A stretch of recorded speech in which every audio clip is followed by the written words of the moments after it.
दोस्तों नमस्ते, जय माता जी। मैं अपने चैनल सोना मोदी लोगी नेहा दिलीप दोनों पे आप लोग का स्वागत करती हूँ। छोटा सा बहुत ही प्यारा चुटकुला कहारो नाच गीत लेके आई हूँ। आप लोग सुनिए, फुल वॉच करिए, कमेंट बॉक्स में जरूर बताइएगा कि कैसा लगा। तो चलिए मैं सुनाती हूँ, आप लोग सुनिए। लागल साड़िया में आगिया भूताई कैसे, लागल साड़िया में आगिया भूताई कैसे, सूतल ससुर के जगाई कैसे, सूतल ससुर के जगाई कैसे, लागल साड़िया में आगिया भूताई कैसे, लागल साड़िया में आगिया भूताई कैसे,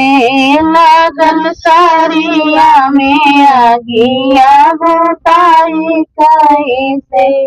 सूतल जटवा की जगाई कैसे,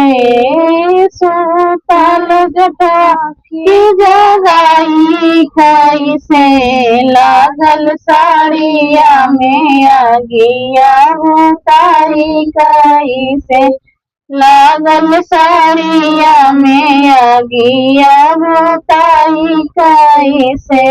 लागल साड़िया में आगिया भूताई कैसे,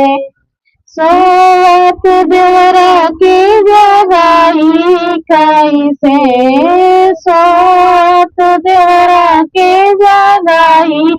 कैसे,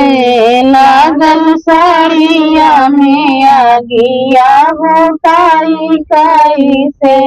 लागल साड़िया में आगिया भूताई कैसे, लागल साड़िया में आगिया भूताई कैसे, लागल साड़िया में आगिया भूताई कैसे,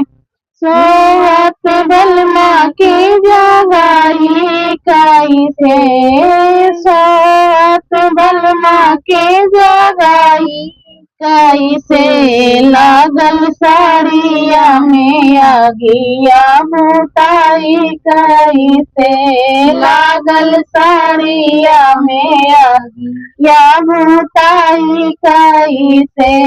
लागल साड़िया में आगिया भूताई कैसे, सोवत मैया की जगाई कैसे, सोवत ननदइया की जगाई कैसे, लागल साड़िया में आगिया भूताई कैसे, लागल साड़िया में आगिया भूताई कैसे, लागल साड़िया में आगिया भूताई कैसे।